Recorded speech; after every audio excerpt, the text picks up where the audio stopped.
the session.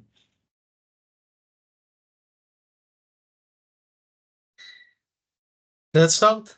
Good morning or good evening to all, and welcome to the Data-Driven Community virtual meeting.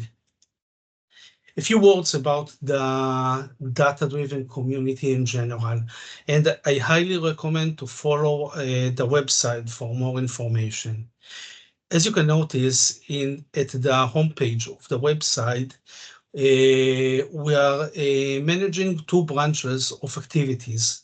The first one is an annual conference called Future Data Driven Summit.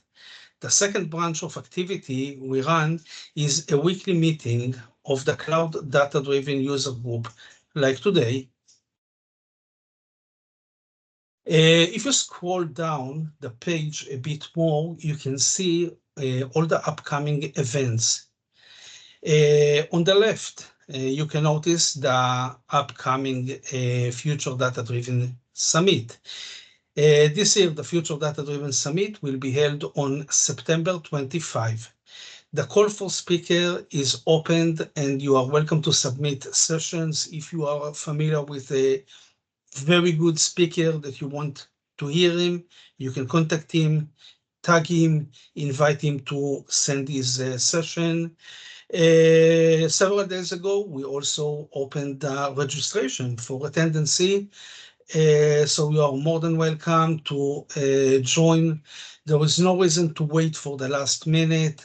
Please register today and help spread the word to coworker, friends. Use your social camera. You can help make the difference. Lead the community, help us, and other events as well.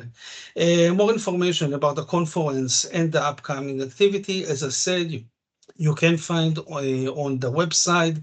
I will add all the links in the chat in a few minutes once we will start the session of today. On the right side of the page, you can notice the upcoming weekly meetings. Please feel free to use the chat during the meeting for questions, and more than this, for discussions as well. This is a user group meeting, not a conference. We are not limited on the minute by the time. Feel free to have discussions. You are also welcome to use reaction. I loved it a lot when I first find it, and I use it since. It does not interfere with the course of the meeting. If you hear something that you love, or you want to clap hands virtually, then feel free to do so using the reactions. You are more than welcome to contact any of the community board. If you have any suggestion or questions, or you want to speak in one of the future meetings. Jen Joseph is the founder of the community and obviously a co-admin. My name is Ronen Arieli. I'm from Israel. I'm working as a senior consultant in the field of data platform and architecture of enterprise-level systems. I'm co-admin, obviously, of the data-driven community, and I will be hosting the session today. We also have Anna Weekly. Anna is one of the leading contributors in the data community and a co-admin of the data-driven community. Today, she is here wearing the hat of the speaker. So this is a bit different. Usually Anna is in the side of the organizers or hosting the events. Our second speaker for today is Tamsin Huggins. Tamsin is a software developer and tech educator. Anna, Tamsin, let's start. You are welcome to share your screen and take control. Maybe you can add a few words about yourself as well.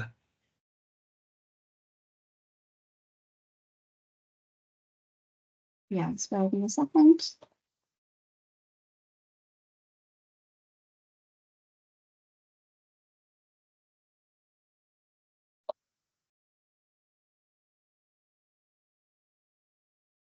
Okay, I can see your screen.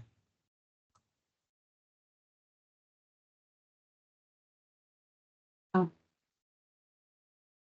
Can you see the presentation mode, or is that? So we're getting the view for the presenter. Yeah, so I thought, give me a second.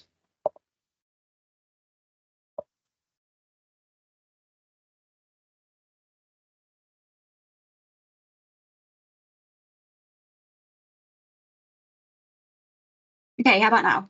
That's better, yeah. Perfect. Okay, hi everyone. I'm Anna. Thanks for the lovely introduction, Ronan. I essentially have 18 plus years experience in the industry. I started off in software engineering, and that naturally evolved then into data engineering and AI.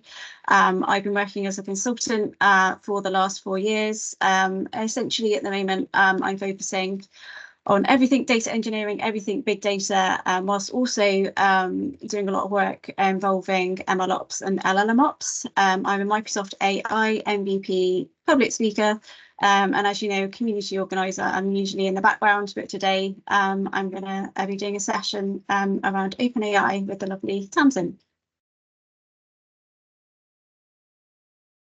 Hi everyone, my name's Tamsin. Thanks for the intro as well, Ronan. So I'm a data specialist tech educator. I have research experience looking into human interaction with generative AI. Nowadays, I design and lead training courses in data, AI, and software development for industry, upskilling technical professionals in those areas. Next slide, please, Anna. Anna and I both work with Nueda. And Nueda is a company which specializes in training and upskilling workforces and delivering bespoke interactive courses tailored to the tech stack at your workplace. Okay, so jumping into our session, first we want to talk about the why. So why are we here? So where has OpenAI come from? What's the difference between OpenAI and Azure OpenAI? Why would you pick one over the other? How would it benefit yourself or your employer? And essentially, where could it go wrong? So we're going to cover quite a few things in this session, so bear with us.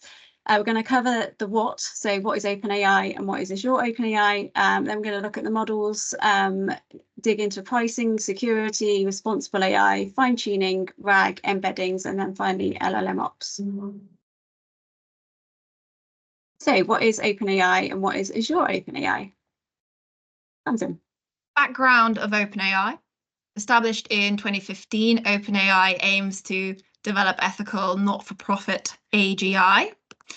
Most famous for its successful models such as ChatGPT, which powered the ChatGPT, and DALL, which generated this image you see on the right.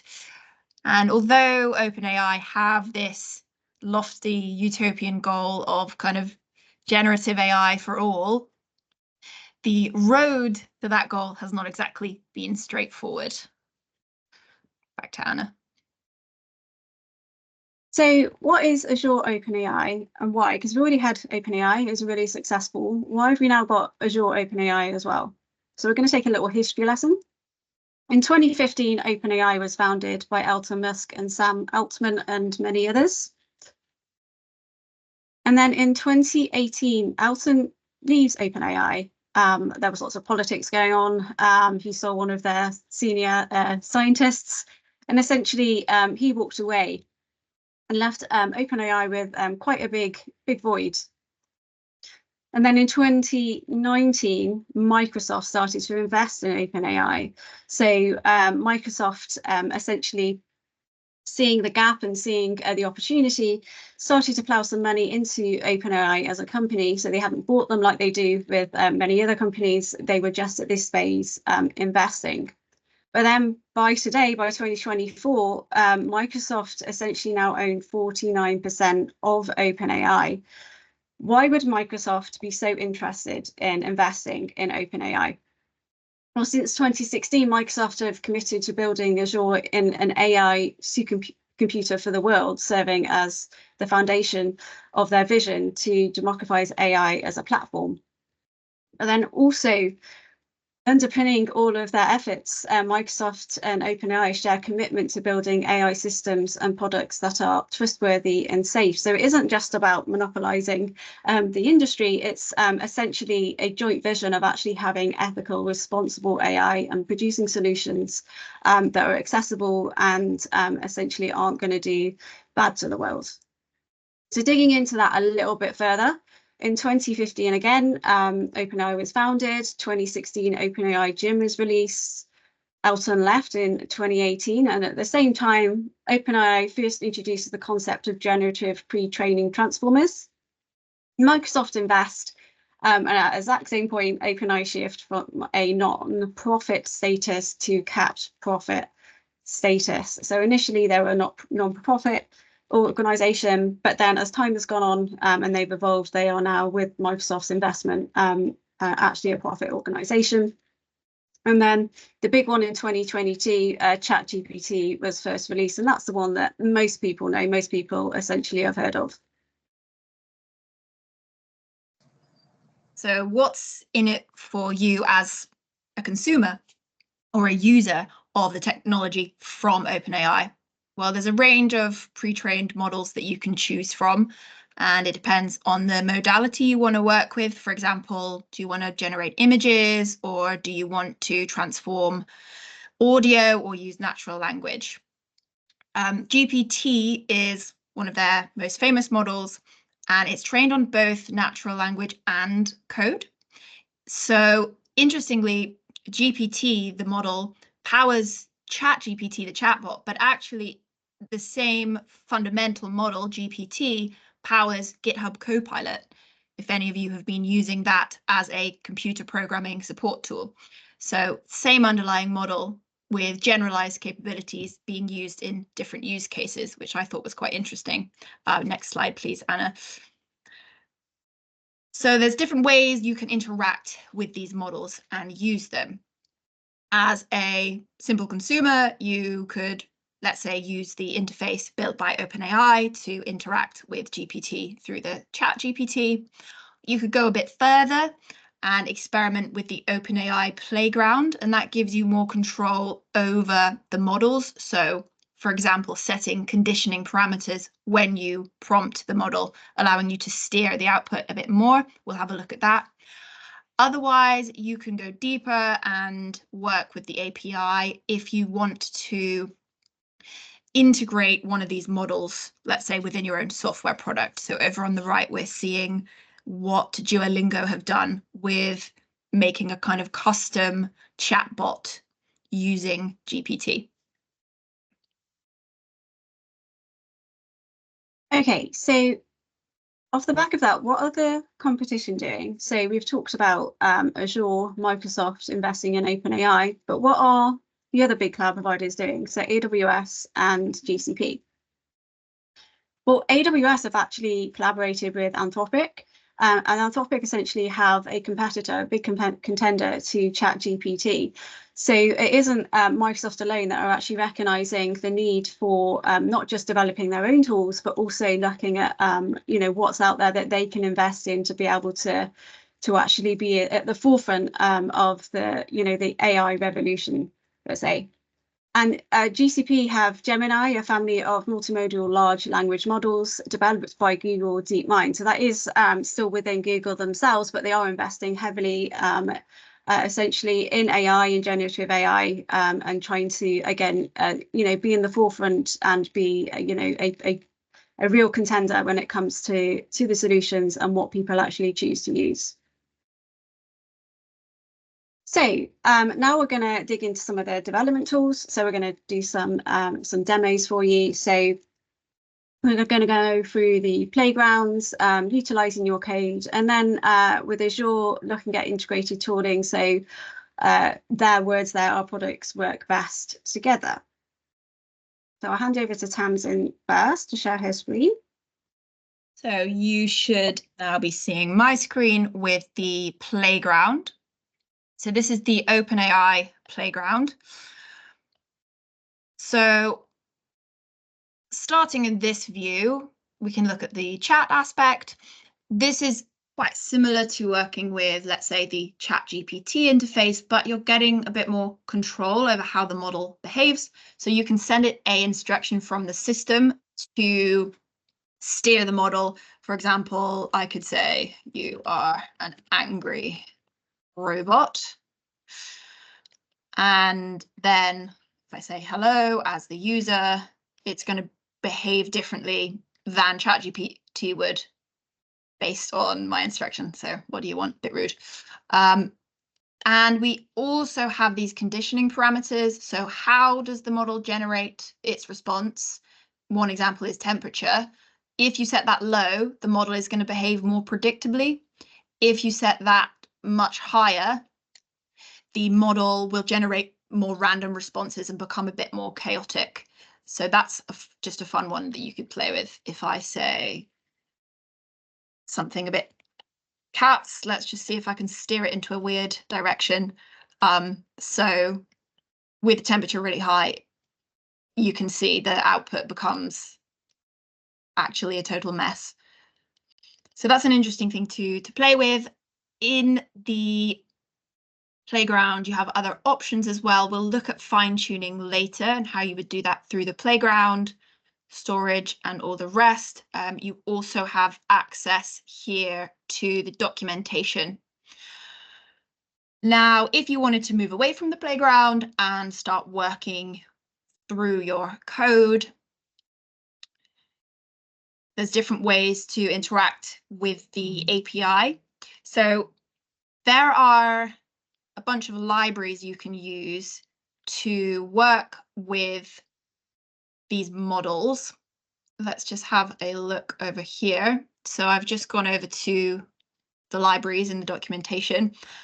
The Python library and the JavaScript library are the most complete. So you'll get the most support if you want to work with Python or JavaScript when you're connecting to one of these models. There are actually a number of community libraries for other languages, but OpenAI say use these at your own risk. So they won't be as well maintained or as guaranteed because they're sort of more open source. But there's quite a lot of good support if you want to get started working with OpenAI models through the Python library. Okay, I'll pass over to Anna to talk about the Azure equivalent. 1 second, let me use this opportunity that you have a short break. I want to remind everyone, please use the chat. Don't forget, it is open for you. And I already added the relevant links, which I spoke about on the opening of the session. So please, after the session, go and register to the Future Data Driven Summit.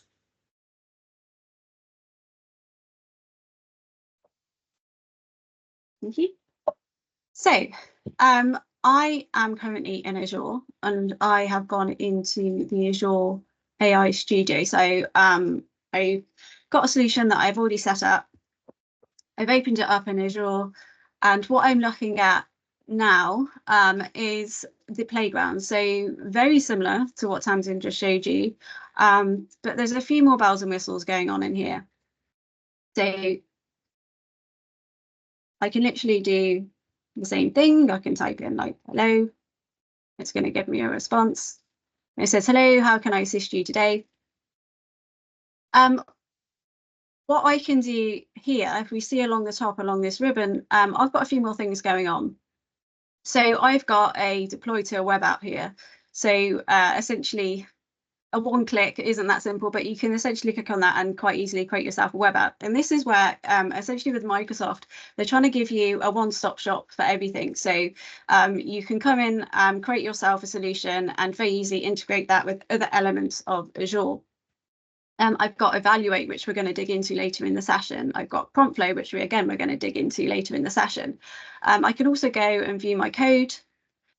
So for everything that I'm developing here in the playground, I get code equivalents where I can select the language if it lets me.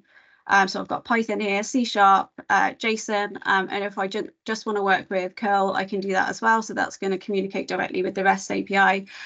What we're seeing here with Python is essentially where we're working with the SDK. So it's actually, we're working with those packages, that Azure OpenAI package that we can then utilize in our code, and have all of those objects that we want to work with without having to build it ourselves from scratch, essentially just working with the REST API. This is a lovely wrapper essentially around that. Yeah, so we can integrate you know, a lot of Azure tooling with our solution fairly easily, and also when we're developing locally, I have a solution here that I'm going to be working with our demos, and this has come directly from Azure's own Git repositories. So essentially, they give you lots of examples, lots of things to get you started, not just with OpenAI, but solutions like this where it's actually integrating with different tooling within Azure. So in here, I essentially have a fully fledged solution where I've got lots going on. I can go to my folder here where I've got chat, and in here, essentially,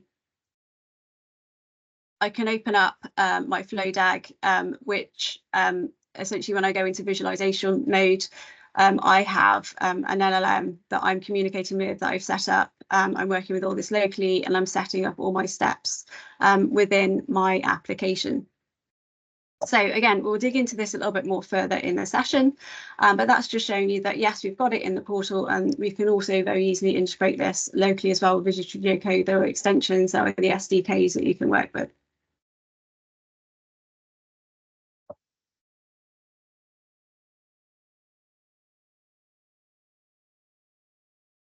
Give me a second.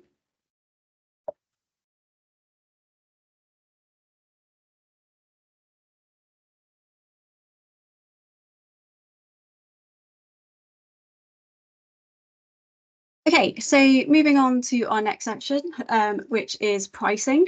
I'm just going to grab a drink a second. So one of the big questions when you're trying to decide what tooling to use is essentially how much is it going to cost me? So with OpenAI, you do have a series of plans. So if you just want to get started, start playing around with ChatGPT, essentially you can just go for the free mode. So you have unlimited messages, interactions, and history. But if you want to start building on that and actually creating a fully fledged application that you can use within your business, you're going to start looking for something a little bit more. And then you can move up a tier to Plus, and that is essentially for individuals looking to amplify their productivity. So you have access there to GPT-4. You can browse, create, and use GPTs and access to additional tools like DALL. But again, you might want to do more than that. You might want to collaborate with other members of your team. And so that's where you could upgrade again to team version of OpenAI plans. And that essentially gives you that collaboration. It has higher message caps on GPT-4 and DALL and create essentially shared GPT with your workspace. August last year, essentially OpenAI announced Enterprise. Now, Enterprise gives you, you know, that icing on the cake, that extra security functionality that you need to really make this a fully fledged enterprise solution. That's the name. So unlimited high-speed access to GPT-4 and DALL, expanded context windows for longer inputs, custom data retention, admin controls, domain verification, priority support, encryption as well with your data, which is a lot more on par with what you can get essentially with Azure OpenAI. So digging further into pricing, the first thing we need to do before we dig further is actually talk about what are tokens. So you might have heard of tokens, you might already have an understanding of them. But essentially, when you are charged, you're more often than not going to be charged for the amount of tokens that you use. So models don't understand text, they understand tokens.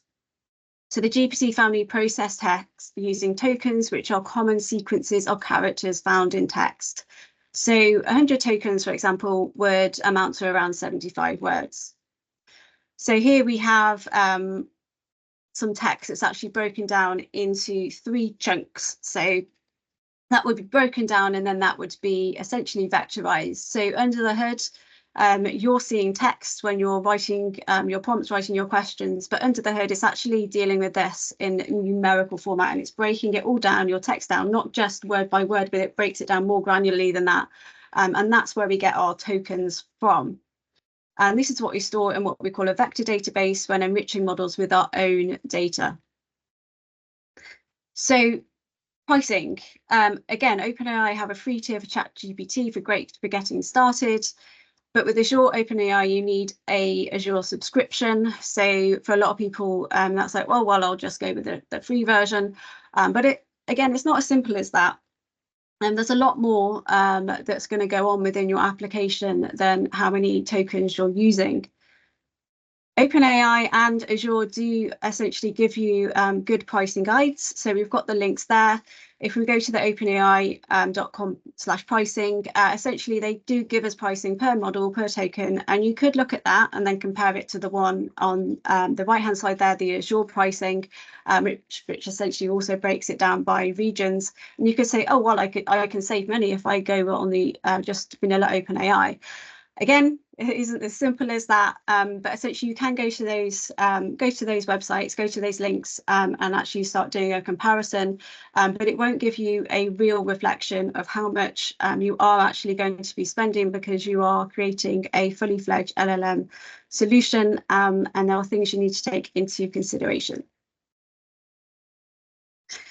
So if we think about this in the context of a cloud provider, within that cloud provider, we're working with our data. Our data is precious. We want to keep that secure. So we're likely going to need a virtual network wrapping around our data, around our solutions. And then if we're going to work with our own data, so we want to actually enrich it with our own data and make sure that what we're producing is just specific for our scenario, we're going to need to essentially have that data stored somewhere and be able to embed it. And to embed it, we're going to need a vector database. And then we'll be able to go to OpenAI and start working with that data, essentially embedding that and working with it with an LLM within OpenAI. Then you're going to need an application. So that might be a web application, or you might be doing a mobile app. But then you might want to actually store the conversation history. So you want to know what people are asking. You want to know what the responses are. You want to be able to actually analyze that and make sure the responses that it's giving are actually accurate. And finally there, we've got prompt engineering that we will do at any point when we're working with OpenAI. We want to actually make sure that we are engineering what that LLM is going to come back with, how it's going to respond, what it should respond with, what it shouldn't respond with. And that ties into ethical and responsible AI. So we have this flow here where we're constantly going around, and that ties into LLM ops of a process where we need to take a lot of things into consideration, and not just how much we're going to be spending on our tokens. So just to put this into context with Azure, for example, with Azure, we do have virtual networks out of the box. We could be working with Azure AI document intelligence if we're working, say, with a bunch of PDFs that we want to import and embed and then work with our LLM. That would be a good tool for that. And then Azure Cognitive Search is a tool of choice when it comes to creating a vector database, not just because of the way it stores the data, but the way it actually serves it. It's also, there's a lot of optimization going in there from Microsoft's side to make sure that it is as optimal and as cheap as possible for you to be able to plug into your LLMs. In the middle there, we'd have Azure OpenAI. And then we could have an app service to actually service our actual LLM, so our chatbot or whatever we're developing.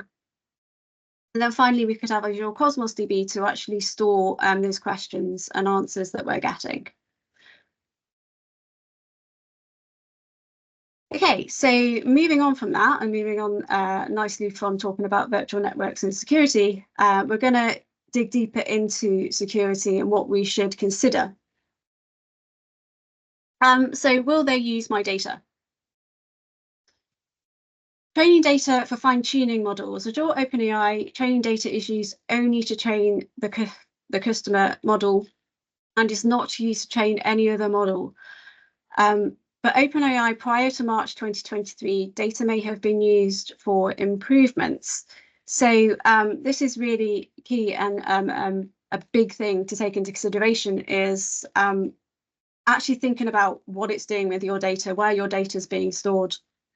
And if you're doing this in a big organization, you have to make sure they're actually conforming to your regulations.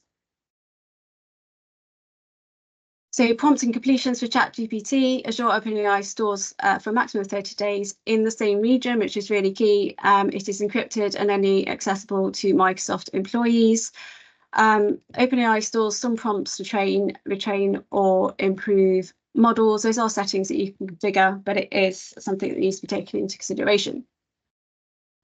So got some quotes from essentially some of their documentation here. Your prompt inputs and compilation outputs, your embeddings and your trained data are not. And there's a list of things that Microsoft are not going to do essentially with your data. And that is as standard with Microsoft. With ChatGPT, with OpenAI, they may actually use your prompts, your data to actually retrain models. You can opt out of that, but it's something you need to be aware of if you're going to just spin up a free version to get started, that you need to go into that configuration and make sure that your data isn't being used if you don't want it to. However, with ChatGPT Enterprise, by default, they do not use your prompts, your data. So that is on par with essentially Azure OpenAI. So where in the world are we storing our data? Azure OpenAI is available in multiple regions. So essentially, we will share these slides at the end because I appreciate we've got a lot of links. You can go and find out where you can actually use models in different regions. So if you have policies within your company where you can only use and store data in certain regions, you can go and see if it conforms to Azure OpenAI and whether you can keep it all secure and all in the same place. So OpenAI supports access to an extensive number of regions, so it's not quite the same. They're supporting access rather than being available in multiple regions. So that is another thing that's worth taking into consideration when you're choosing between the two, especially if you're in a big organization, is where can you actually work with your data? And you know, what are the do's and don'ts, and make sure you're not breaking any rules. So a quick overview now of security as a whole. I'm not going to go through all of these, but essentially what we have here is just some examples. As we go from the left to right, what this is giving you is privacy protection and data usage. And we've got the free offering on the left-hand side, and then on the right-hand side, we're getting to a more the corporate offering, so ChatGPT Enterprise, Microsoft Azure OpenAI service. And that is where you've got that added layer of security, where it is encrypted, where you know essentially where it's being stored and how it's being used.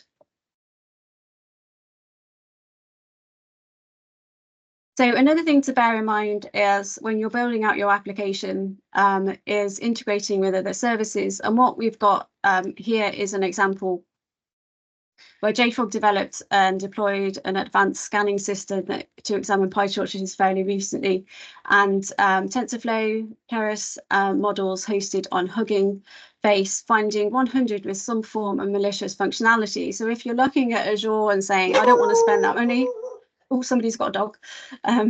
Sorry. If you're looking at this and thinking, oh, I can save money by going with free offerings or using something outside of OpenAI altogether, please bear in mind security and things like this happen, right? Lots of people use Hugging Face. It is amazing. But when this analysis happened, essentially they found all of these models that if people have been using them, it's actually, you know, very dangerous. It's malicious.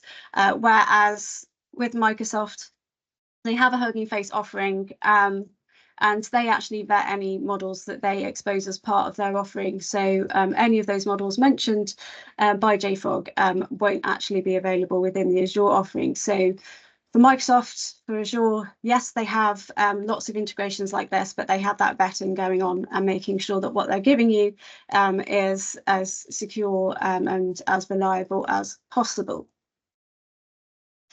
So we are going to jump into some demos again in a second, but I just want to quickly talk about SLAs. Another consideration, SLAs, which are service level agreements for anyone who isn't familiar.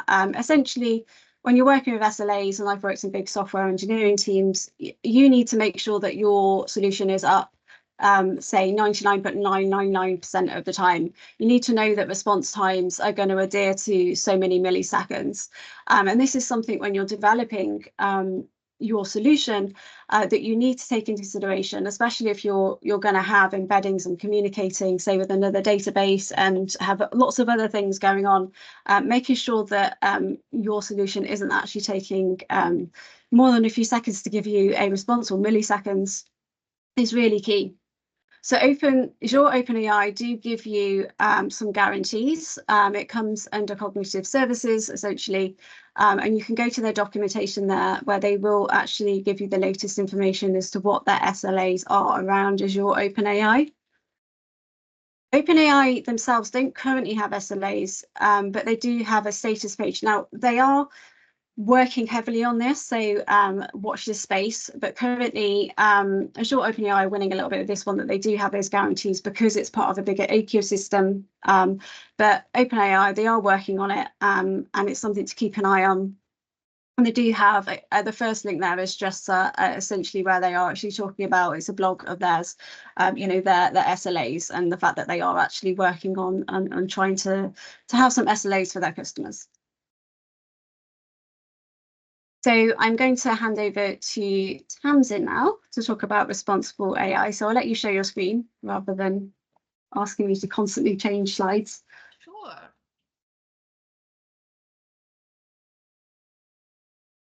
All right, bear with me one moment. I'll just get that up. You should be seeing my screen now. So OpenAI have 4 core principles, and these are minimize harm, build trust, learn and iterate, and be a pioneer in trust and safety. So it's all well to state your intentions. My question was, what have they actively done? What are the actions? One interesting thing I found was looking into actually how much safeguarding has gone into the system. So, for example, thinking about GPT, the model has been through a number of iterative phases of safeguarding to prevent the generation of problematic content. So before you ever access that model as a user, it's been through a whole journey. So when I say problematic content, I mean anything that would be biased, or let's say violent content, the kinds of things that would be a problem if the model were to generate. So initially, the model is trained on a carefully curated data set. So from balanced, diverse data sources, that's the intention. And the data is also filtered to remove problematic elements. Then after that, once the model is trained, there's another phase of training called reinforcement learning from human feedback. So in this process, human trainers rate model outputs based on their adherence to specific ethical guidelines. And there's quite a strict structure for how they do that. So the model is further trained with this information via another reinforcement model. And then finally, wrapped around the model, whenever you interact with the model, whether it's through an API or through a ChatGPT interface, let's say, there are safety layers that can block certain prompts from reaching the model, filter words out from prompts before they are given to the model, or block the model from outputting problematic content. So lots gone in. Nonetheless, there are ways around. For example, there's ways around the safety layers. So this is from a very recent preprint of a paper. And they found that up front, ChatGPT won't answer the question on how to build a weapon. But if you steer it and you steer the context through a series of prompts, you can get it to give you instructions on how to make a weapon. So that's kind of getting around that safety layer that tries to block the problematic content. So these are a lot of things you need to bear in mind if you want to embed a model, if you want to, for example, create a custom chatbot for your company with an OpenAI model. And there was a controversial case recently, Air Canada. They lost in this case. So their chatbot told the customer that they could retroactively claim back the cost of a plane ticket. And when Air Canada refused to pay the reimbursement that was promised by the chatbot, they were successfully sued by the customer.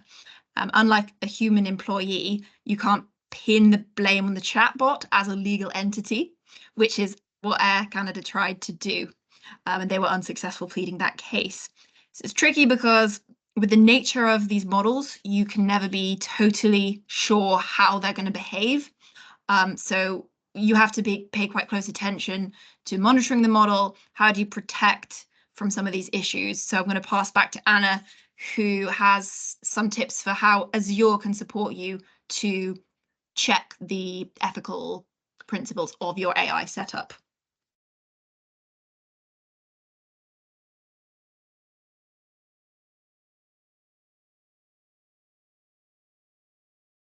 Hey guys, I'm just going to share my screen again.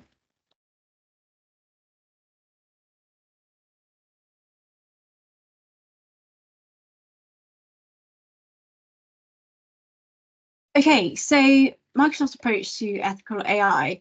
So we've heard from Tamsin that OpenAI have a great ethos, and they have those foundations, that initial approach to making sure that what they are producing is ethical, and it's not going to start producing any crazy responsive, offensive responses. However, Microsoft have recognized this, and that's one of the reasons that they are pairing with OpenAI. But what Microsoft are doing is they're actually giving you tooling on top of that to work with. So what we can see here on this slide is Microsoft in July 2023, they basically partnered with Anthropic, Google, and OpenAI basically to launch a Frontier Model Forum, an industry body focused on ensuring safe and responsible development of frontier AI models. So they're not just keeping it in-house, they're actually partnering with other big players to give us ethical, responsible AI.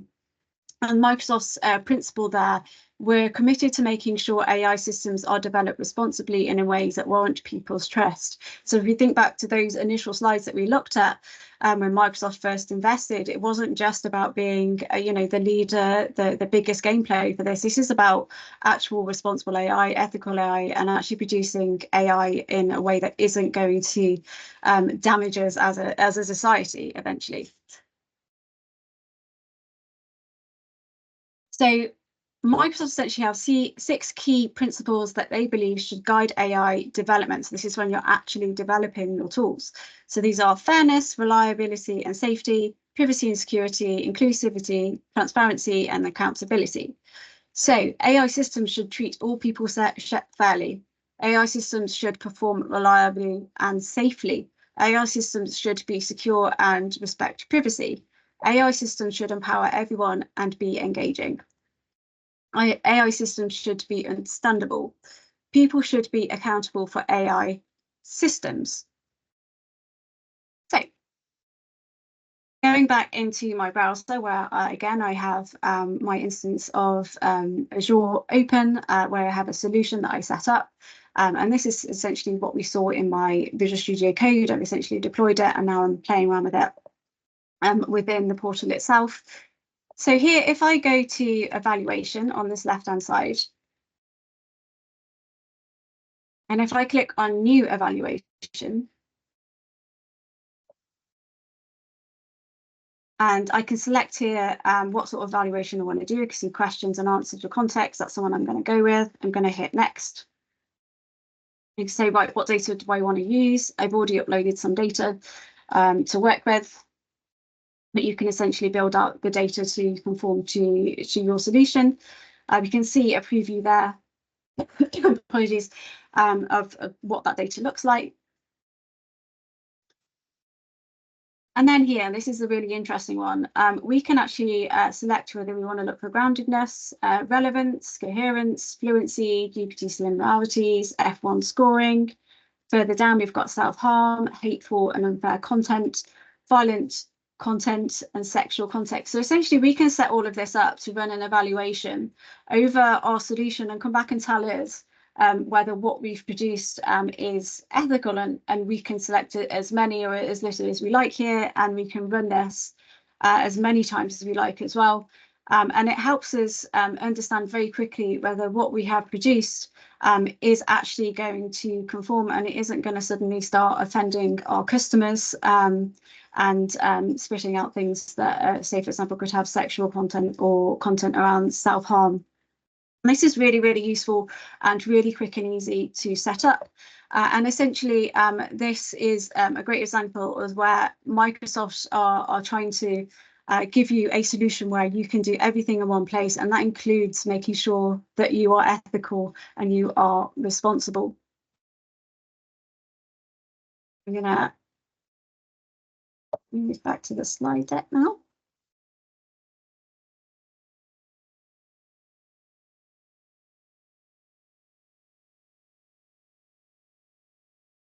And Zane, did you want to? Yes, so the comparison of that from the OpenAI side is looking a bit light.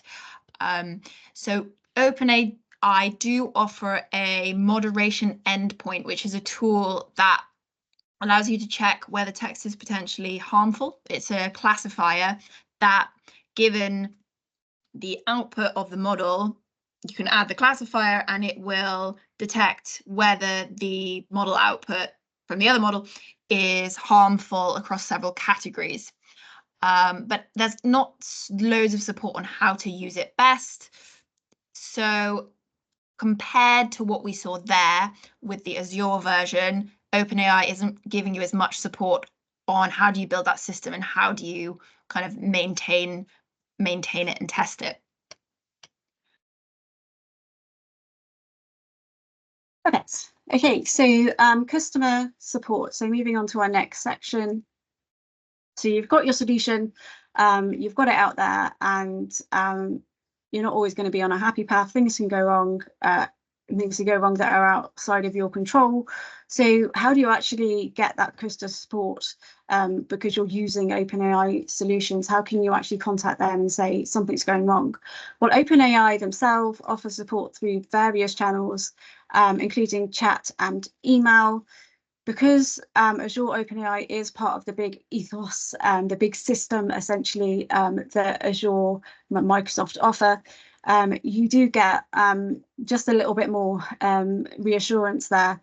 So they're part of a big organization. You've got support 24 hours a day. Everything in your solution is supported. So if you've gone with any of the other tooling that I've mentioned, like Azure Search, Cosmos DB, that's all part of that big architecture. And as Microsoft is such a massive organization, you've got that guarantee that you've got that essential support there, and that is really key when you are a big organization that have a really key solution that you've put onto your website, for example. You want to know that that support is there essentially when things go wrong.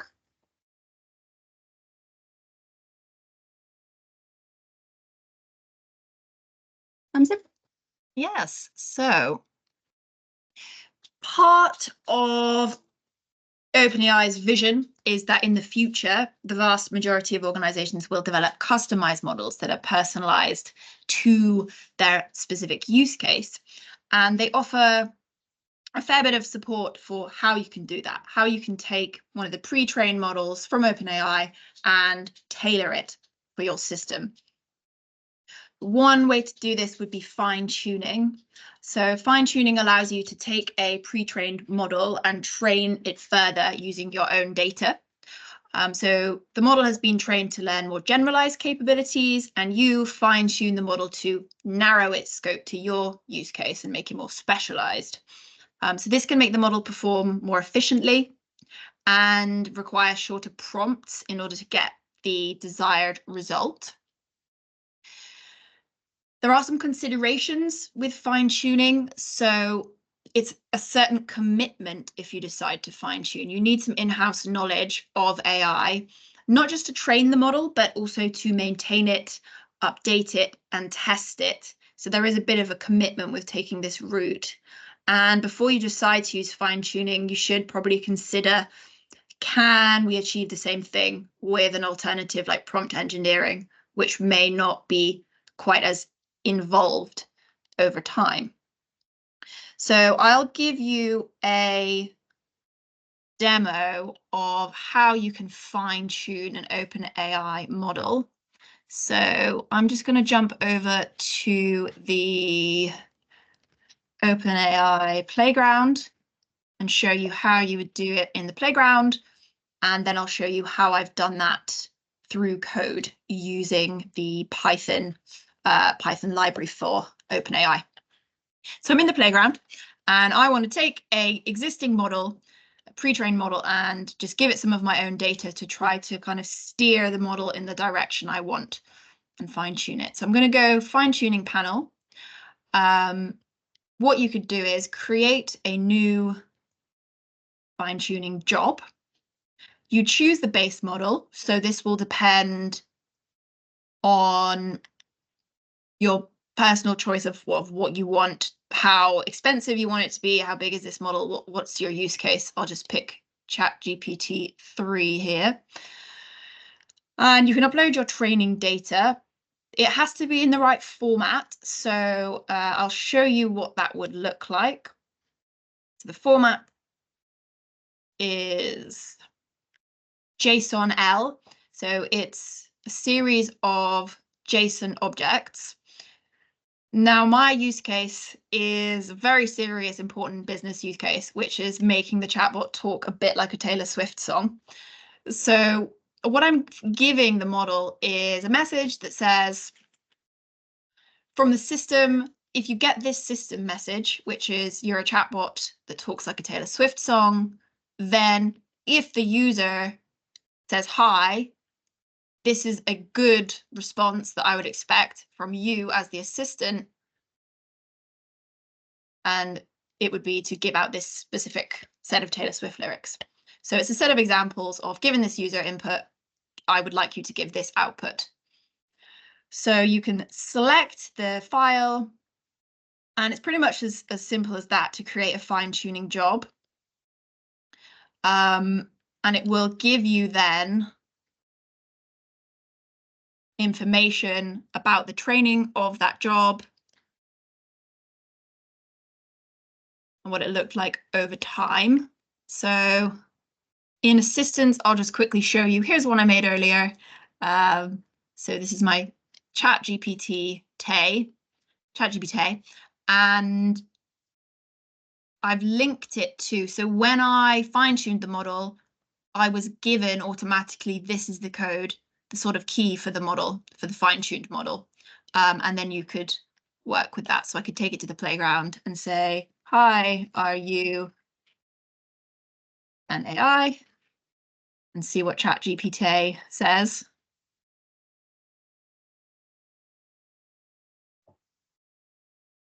So that's definitely behaving more or less how I want.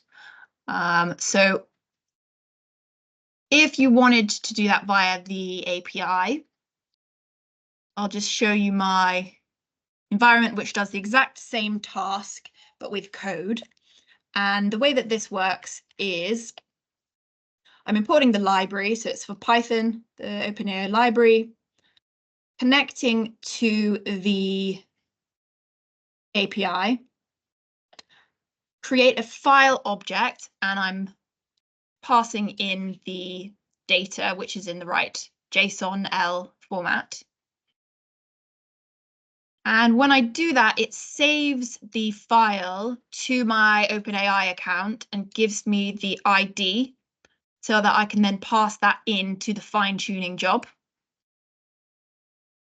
And that's where I've done that. So I've said, get the ID of the file object that I created, and create a tuning job with this model. And then you can retrieve the fine-tuning job by its ID. This code here is just looking through the jobs and their status. So I've played with a few different fine-tuning jobs. And then after that training happened, which by the way only took about 10 minutes, so it depends on your task, but you can actually fine-tune quite fast. I can connect to the client and give it a message and actually connect to that model that I've fine-tuned. Generate a response. So that's a little look at fine-tuning. Now, another way that you could sort of customize an OpenAI model is through RAG. So what is RAG? RAG is retrieval augmented generation. So if you want to use LLMs or large language models to generate answers based on your own content or your own knowledge base, you can hook the model up to a searchable data source. So that means that when the user asks something to the model receives the user's query, but it also receives relevant information from your data source. So there has to be a retrieval system that finds that data. Why would you do this? Well, your database can be kept up to date much more easily than the model itself. The information from the source is traceable, and also you can customize with your own knowledge base. So this is a bit of a silly example. The input from the user, what is a good food for my cat's fur? That user prompt triggers a search in the data source for facts in the data source relevant to the user input. The relevant data is sent to the large language model as well as the user prompt. And from that, the model can generate output that's got some info from the data source embedded in there. In order to successfully do RAG, you might consider using embeddings. So embeddings are vectors of numbers which capture the meaning underneath words. And that performs well because you won't omit finding relevant data if it uses a different keyword that has the same meaning. So you want to be able to search based on the meaning of words, not just keywords. So in the case of embeddings, words that are closer in the vector space are more similar in meaning to those further apart. And in order to set that up, you could use embedding models that are just off the shelf from OpenAI. So in this case, the user prompt has to be embedded, turned into a vector. Info from the data source has to be embedded and turned into a vector, and those two vectors can be compared against each other for similarity, such that the relevant info from the data source can be found and given to the model. So I'll pass back to Anna to look at some hands-on RAG. Mm-hmm.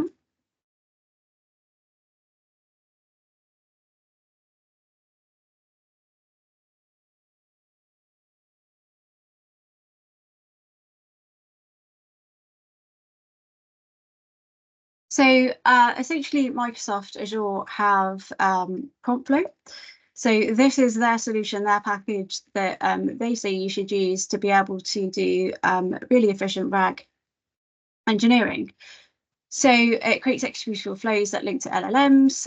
You can debug and share. You can create prompt variants and evaluate their performance through large-scale testing, and you can deploy real-time endpoints that unlock the full power of LLMs for your application.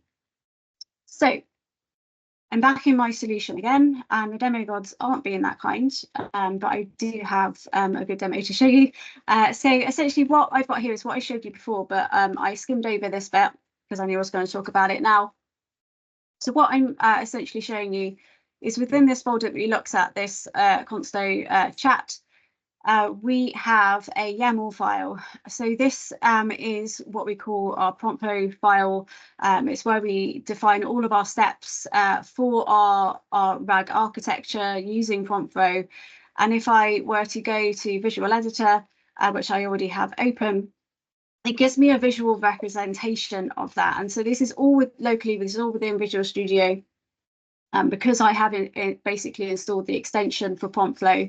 Again, Microsoft having everything, trying to get everything integrated so that it's as easy as possible for you to work with their solutions. I can see I've got input at the beginning, then I've got my question embedding, which is being naughty, but then I have retrieval documentation. So if I was to click into that, that's a Python file. I can see here, if I scroll to the top, that we're going away and we're working with Azure Search. So I've got an import here to Azure Search. It is literally going away to my vector database, getting the information it needs from the data that I've embedded there, and then enriching my flow. And as well as that, I'm actually getting customer data. So I'm getting that from Cosmos DB. So this again is a Python file, but it goes away using the SDKs, goes away, communicates with Cosmos DB, gets me the data that I'm interested in. And then I can create myself a custom prompt, so an enriched prompt using that original question that was asked, that prompt, and then enriching it with the document, the data from the vector database, the data from the customer Cosmos DB database, and then finally give that to my LLM. And then my LLM is going to give me that response, and that will be essentially an OpenAI model that it's working with. So I've already done this, fortunately, because it is being naughty at the moment. And what I've done is I've given it a prompt. So I'll just expand this a little bit first. This is giving me all of those steps that we can see in the flow there. If I go to the top, I've asked the question here, what can you tell me about boots? And then in the terminal here, I can see the output where it's essentially giving me, it takes my question, it enriches it, and then it finally gives me some responses. And it tells me about essentially these hiking shoes and gives me a really interesting description. So if this was an e-commerce site, I could have an LLM on there that would be enriched with the data and give me responses like this that is actually enriched with that data that is about the products that you are working with. So once we've got this all set up, this is when we are essentially at the point where we can start integrating other processes such as the responsible AI, ethical AI, and actually look at how we can productionize this.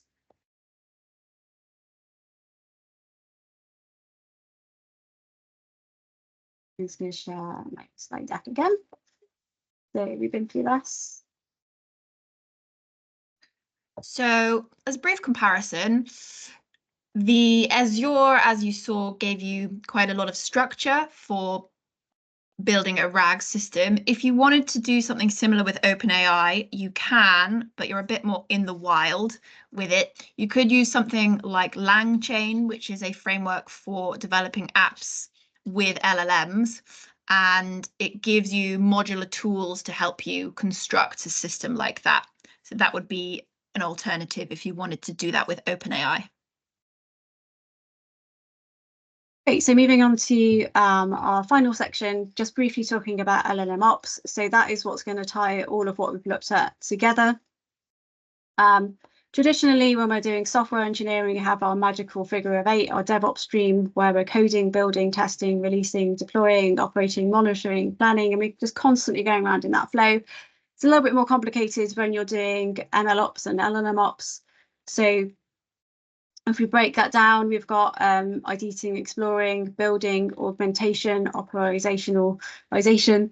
And within those 3 key areas that we've identified, initially we've got hypothesis, finding the right LLM, trying prompts, and then we are advancing our project to do some prompt engineering, doing some RAG, evaluation, exception handling. And then we can prepare it for deployment. And then we've got essentially a whole load of more steps here, which is quota and cost management, monitoring, safe rollout, staging, content filtering, deploying the LLM to an app or a UI. And then we get feedback. So we have it there and out there in the wild in production, but then we're actually getting feedback from that, and we want to make sure we can optimize it. It's a constant flow, it's a living thing, and it's something you can't just put out there and just wait for an error to happen, or things to slow down like you would with a software engineering solution. So we constantly go around in this flow, similar to the figure of 8, but a lot more complicated to be able to productionize our solutions. And so with that Visual Studio Code solution that I showed you that came from the Azure examples, that is essentially giving you infrastructure as code with Bicep. It's giving you examples for actually evaluating for responsible AI and ethical AI. So again, Microsoft are giving you a one-stop shop where you can use their tooling to achieve this.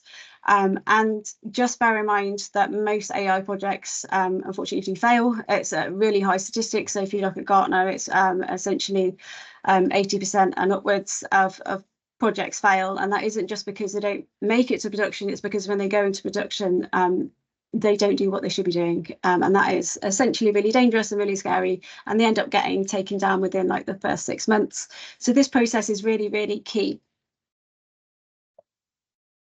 Now, if you want to learn more about this, both offerings give you some really good resources. Microsoft have Microsoft Learn. They also have the AI show, which is essentially a series of videos that are regularly released talking about everything AI. So not just OpenAI, everything within the Microsoft ecosystem. And OpenAI have the OpenAI cookbook. Tamsin, anything you want to add around the cookbook? So it's quite nicely laid out, and there's sort of recipes for cooking with the OpenAI models that are quite nice. Other than that, the API is a really good way. So the API documentation, it gives you enough snippets that you could actually get started very quickly as well. Oh, so just to summarize, both are viable options. So this isn't a talk around, kind of really promoting one over the other. It really depends on your scenario, your situation. Evaluate your business needs. Do you have SLAs that you need to adhere to? What customer support do you require? Where do you need that data to be stored? Are you going to be breaking any rules if you just kind of spin up the free ChatGPT and start trying to build on that using open source tooling? How will it integrate with your existing systems? So if you're not already using Azure and you're already embedded with one of the other big cloud providers, look at what they're doing, and that was one of our earlier slides, and consider their offerings as well as what is out there, what is open source, before you make that decision. How easily can you implement LLM ops? You don't want to put something out there that is, all of a sudden not working or not doing what it should be doing, or somebody's suing you, as Tamsin gave a good example of. And that builds on, have you considered responsible AI, ethical AI? How does your solution perform? How can you test it? And again, most AI projects, when you look at the statistics out there, most of them do fail. It is very, very easy to get an LLM out there really quickly within a few clicks. But it's also very easy to get yourself in a lot of trouble very quickly as well. So just take these things into consideration when you're trying to decide whether to use one or the other, or choose a different solution altogether.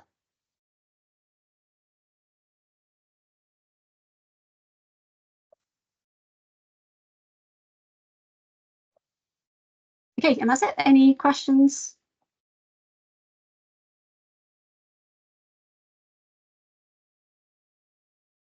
Okay, guys, please use the chat if you have more questions, and we will go through them. Just before we close the meeting, I do have a small tip. Most of you probably use ChatGPT as a client, just for speaking with the chat to get information, etc.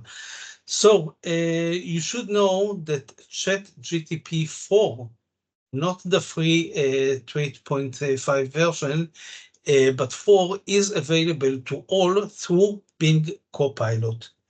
Let me just share my screen. and show you this very simple.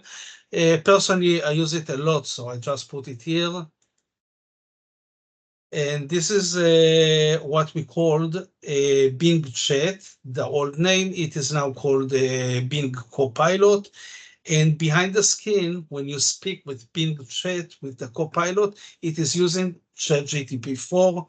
So you can simply speak with it. What is the future data-driven summit? Every time it will give you different questions. It's dynamic, different answer. It's dynamic, but all the answers are awesome. So it's a great tool to use. More than this, it's not just that it embedded ChatGPT 4, but it embedded other AI tools. So, for example, I can use the same Copilot, Bing Copilot. Let me stop this, and I can use it even to create image. Okay, so just a small tip on the side. Remember that you can do it. And great session, Anna and Tamsin. I want to obviously thanks everyone for joining us and remind you to follow us on the social media. We will upload the recording of the session. Anna, if you have any code that you want to pass, please send it to me and we will add it when I will share the recording. Thanks everyone. Don't forget to register to the Future Data Driven Summit. We've just had one question through on the chat. Do we have time to look at that? We are not limited on time. Vijaya has asked, is there a checklist of comparisons between OpenAI and Azure OpenAI, including cost and performance? So it's a great question too. Is there somewhere where that's kind of summarized? It's one of those things where, I mean, like in the earlier on in the session, you can look at how much it will cost per token. You can look at how much your Azure license is going to cost you. But then you've got to take into consideration, if you're going to do a fully fledged solution, you've got to then take into consideration things like, I need a vector database. I need a way of monitoring this. I need a way of it making sure that it's ethical and responsible. So that's why we didn't do a direct comparison like that, because yes, we could put that together. But it would move very quickly. So this recording would become out of date very quickly. And secondly, you have to take into consideration the bigger picture. So when I get asked those questions, I say, yeah, we could sit down and do a comparison. We could, collaborate one together, but you've got to look at, what solution are you trying to create? So you could choose a cheap vector database, right? But then it's not actually meeting your SLAs because it's not performing, it's not giving you the responses quick enough. So you may have saved money on choosing a cheaper solution, but in reality, you're going to need something where you're going to need to spend a little bit more to actually create what you need to be able to have an enterprise solution, something out there that people can use reliably.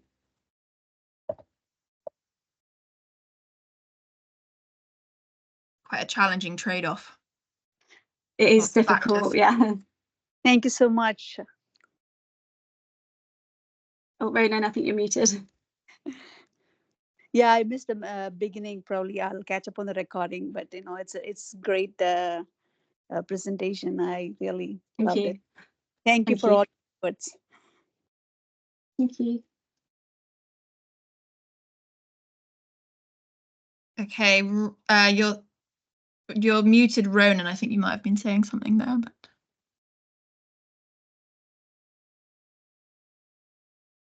still muted. we can't hear you, Ronan. Okay, thanks everyone again, and we will meet you next week. And don't forget, once more, register to the Future Data Driven Summit, which is the big yearly event of the data communities. Thanks, Anna. Thanks, Tamsin. Bye-bye for now, everyone. Bye. Thank you. Bye. Thanks, bye.